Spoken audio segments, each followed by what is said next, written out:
आपका भी अभिनंदन है। मानवीर सिंह जी है लखनऊ से, आपका भी अभिनंदन है। मोहम्मद लईक है अपने प्रधान जी, उनका भी स्वागत करते हैं। हमारे राघवेंद्र जी प्रधान जी उतलो, आपका भी अभिनंदन है। हमारे गुरु जी सज्जन बहादुर सिंह जी, आपका भी मैं स्वागत करता हूँ।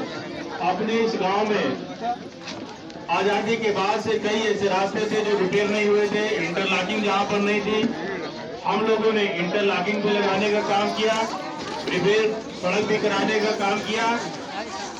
और जो अपने सुगुर बाजार से जगदीशपुर 4 लाइन थी, ये जो सड़क थी ये बहुत खराब थी, ये भी बनकर तैयार हुई। हम लोग जगदीशपुर जाते थे तो रेलवे के पास क्रॉसिंग पर काफी देर इंतजार करना पड़ता था। जब 2 ट्रेन एक साथ गुजरती थी तो पता चलता था घंटों हम लोग इंतजार में खड़े रहते। लेकिन आज अंडरपास बन जाने के कारण हम लोगों को वहाँ पर रुकना नहीं पड़ता है। हम लोग जैसे जाते हैं ट्रेन ऊपर से जाती है और नीचे से हमारी गाड़ियाँ जो है क्रॉस हो जाती हैं। मैं आप सबका बहुत बहुत अभिनंदन करता हूँ। और 20 तारीख को मैं सबसे निवेदन करता हूँ कि सभी लोग पूरे परिवार के साथ, जैसे कोई घर में कार्यक्रम होता है, शादी विवाह या त्योहार, तो हम लोग पूरा परिवार मिलकर मनाते हैं, उसी तरह आने वाली 20 तारीख को हम सभी लोग पूरे परिवार के साथ, जो हमारे घर के बुजुर्ग हैं, जो हमारे घर की महिलाएं हैं, जो हमारे घर के युवा साथी जिनके वोट आते हैं, सभी लोग एक साथ पोलिंग बूथ पर जाएंगे और कमल का बटन दबाएंगे। अच्छा हमारे पूरा जो है सांसद बने, मोदी जी जो आज तीसरी बार देश के प्रधानमंत्री बने। ठीक है बहुत देर चलिए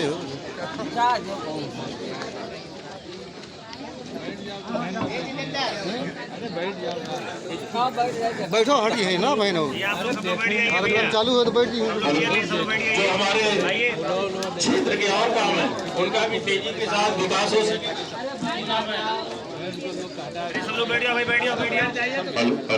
पुनः मैं आप सबका अभिनंदन करता हूँ। मैं दीदी जी से निवेदन करता हूँ कि दीदी जी हम सबको अपना आशीर्वाद प्रदान करें। दीदी जी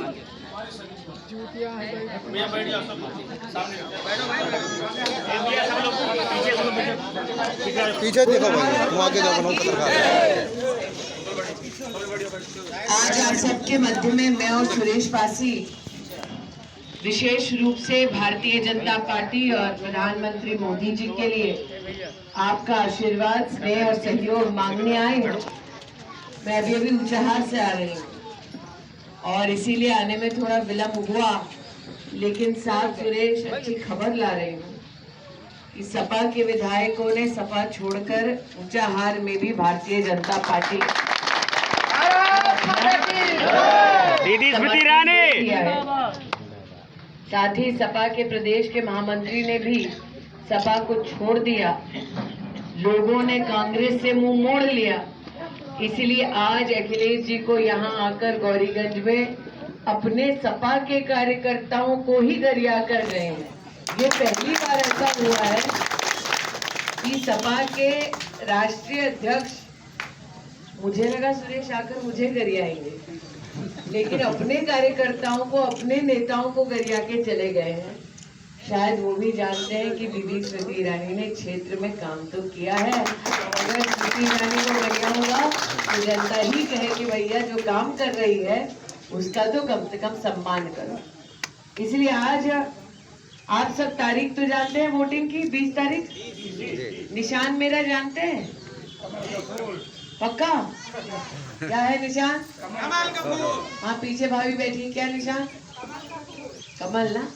आज आपके मध्य में जब सुरेश जी अपना उद्बोधन दे रहे थे तो मैंने यहाँ पर स्थानीय पूछा कि क्या दरकार है। मुझे 2 विशेष काम बोले गए, इसलिए उसका उल्लेख कर रही हूँ। बाबागंज से पूरेलाल की 1 किलोमीटर की सड़क बनानी है। फिर मुझसे कहा रसूलपुर से हारून के दरवाजे तक इंटरलॉकिंग का भी काम कराना है। और कोई काम बचा है?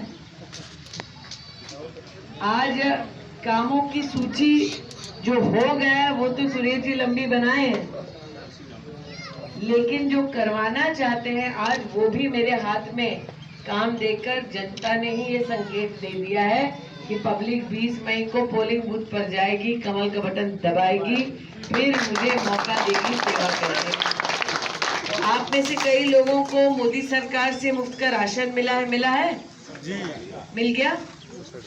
अब मोदी जी ने कहा है कि आने वाले 5 साल और आप मुफ्त का राशन पाएंगे अगर आप 20 तारीख को कमल का बटन दबाएंगे। अब ये बतलाइए, जिन जिन को मुफ्त का राशन मिला, अगर राशन मुफ्त का ना मिलता तो जेब से खर्चा करना पड़ता, तो इसका मतलब गरीब परिवार परेशान होता। तो आज एक तरफ मोदी जी कह रहे हैं कि हम गरीब को मुफ्त का राशन देना चाहते हैं, दूसरी ओर कांग्रेस वाले कह रहे हैं कि वो राशन गरीब का बंद करना चाहते हैं। कांग्रेस पार्टी ये कहती है गरीब को राशन दे दिया तो गरीब आलसी हो जाएगा। ये संभव है क्या? गरीब आलसी हो जाएगा, ये धारणा सिर्फ कांग्रेस में हो सकती है। जिनके परिवार में लोग बिना नौकरी के हेलीकॉप्टर में घूमते हैं, उनको क्या पता कड़ी धूप में मेहनत करना, पसीना बहाना, ये कितनी मेहनत का काम है। ये मोदी जी अगर गरीब को मुफ्त का राशन दे रहे हैं, उसमें कोई दिक्कत तो नहीं है, पक्का ना? अब कांग्रेस पार्टी के किसी नेता ने कह दिया कि मैं हमसे 13 रुपए ले लो, हमने कहा राशन नहीं देना है, फिर उन्होंने कहा नहीं राशन मत दो। अब चाहिए क्या? राशन मुफ्त चाहिए, पक्का ना? तो फिर राशन मुफ्त चाहिए तो कौन सा बटन दबाइए? ठीक। अब यहाँ कई लोग हैं जिनको कोरोना का टीका लगा कि नहीं लगा? लग गया। किस किस को लग गया? हाथ उठाओ। 2 लगाए, 3 लगाए? भाभी 2 लगाई हैं, भैया 3 लगाए हैं, क्या हो रहा है? अब ऐसा है, एक टीका अगर बाजार में लेने जाते, सुन लो, झगड़ा ना करो भैया। अब एक टीका अगर लगाते बाजार से लेने जाते तो 600 रुपया लगता, 2 लगाए तो 1200 रुपया, 3 लगाए तो 1800 रुपया, घर में 5 लोग हैं तो खर्चा आता 9000 रुपया। मोदी अगर मुफ्त में टीका ना देते तो जान बचती क्या? नहीं बचती। इसलिए जिसने मुफ्त का टीका देके जान बचा, उस मोदी को वोट मिलेगा कि नहीं मिलेगा? पक्का ना? क्योंकि विपदा की घड़ी में मोदी काम आए थे। ठीक। अब यहाँ कई ऐसे परिवार बैठे हैं जिनके नाम पर खेत दर्ज है, तो मोदी सरकार से उन्हें किसान सम्मान निधि मिलती है, साल का 6000 रुपया मिलता है कि नहीं मिलता? अब यहाँ पर तो कांग्रेस वाले भी सांसद रह चुके हैं। जब कांग्रेस का सांसद था तब क्या 6000 रुपया खाते में मिलता था? नहीं मिलता। आज अब ये बतलाइए, यहाँ पर कई लोग हैं जिनको आयुष्मान भारत योजना भी मिलती है, गोल्डन कार्ड आता है, स्वास्थ्य का आता है ना? उसमें साल का 5 लाख रुपए, अगर गरीब बीमार हो जाए 5 लाख रुपए का मुफ्त इलाज मोदी जी करवाते हैं। 5 लाख रुपए का इलाज आयुष्मान भारत में गोल्डन कार्ड वालों का मोदी जी कराते हैं, और 5 साल में 25 लाख का इलाज गरीब उस आयुष्मान भारत कार्ड की वजह से मोदी जी से पाते हैं। अब सुरेश भैया, मैं 2-3 बातें यहाँ, सड़क तो हमको कह दी, मैं मोदी जी की 3 बातें कहने में। एक, आप 20 तारीख को कमल का बटन दबाएंगे और मुफ्त राशन 5 साल और पाएंगे। दूसरा, आप 20 तारीख को कमल का बटन दबाएंगे, साल का 6000 रुपया किसान सम्मान निधि का पाएंगे।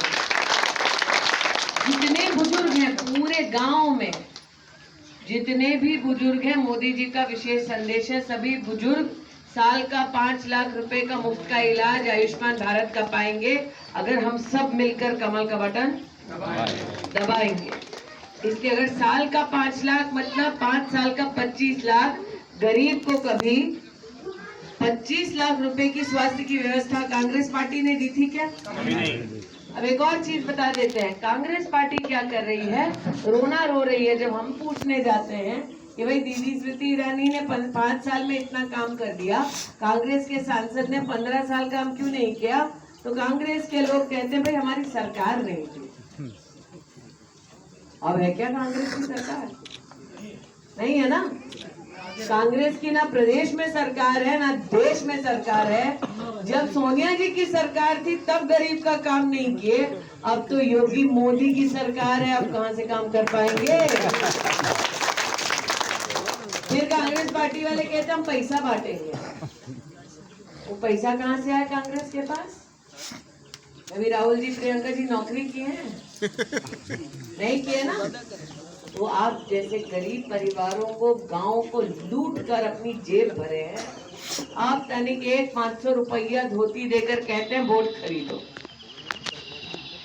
जो पैसा बांटने की कोशिश करेंगे उस पे किसी गरीब की हाय लगी होगी कि नहीं लगी होगी?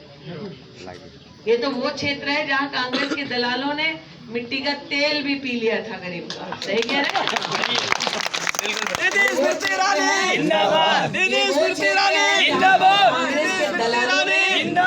ओ भैया, ये वो क्षेत्र है जहाँ कांग्रेस के दलालों ने राशन की दुकान पे भी जबरन गरीब का अंगूठा लगवा लिया था। लगवाया था कि नहीं लगवाया? अब तो ये जोर जबरदस्ती नहीं होती। अब तो गांव में भी कच्चे मकान लोगों के पक्के होते हैं। इसलिए आज कहने आई हूँ, जिसका अभी भी लाल कार्ड वालों का कच्चा मकान है, गरीब का कच्चा मकान है, सुन लो दीदी, है ना? जी जी साथी, तो इसीलिए कहने आए दीदी। अरे इसीलिए कहने, सुन लो। वही आई है बताने। अब तक मैंने पूरे क्षेत्र में 1,14,000 परिवारों के लिए पक्का आवास बना दिया है। सुरेश भैया साक्षी हैं। और एक ही गौरी, सुन लो। अरे बाबा नहीं, कोई बात नहीं, सुन लो। एक तो इनका नाम लिख लो दादा। अरे भैया झगड़ा बाद में करो, इनका नाम लिख लो। इनका नाम लिखो। घर में किसी को नहीं मिला मकान तो 5 साल में, अच्छा सुन लो, नाम लिख लिया आप तो मिल करे।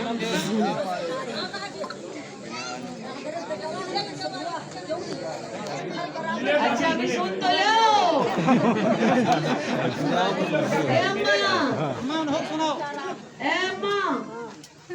तुमको बोला 5 साल में पक्का मकान बनाएंगे अगर आप कमर का बटन दबाएंगे, ठीक है?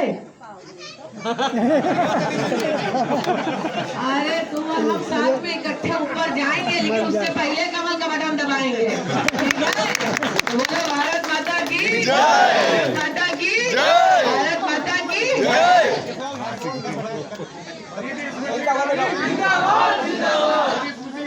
जिंदाबाद जिंदाबाद।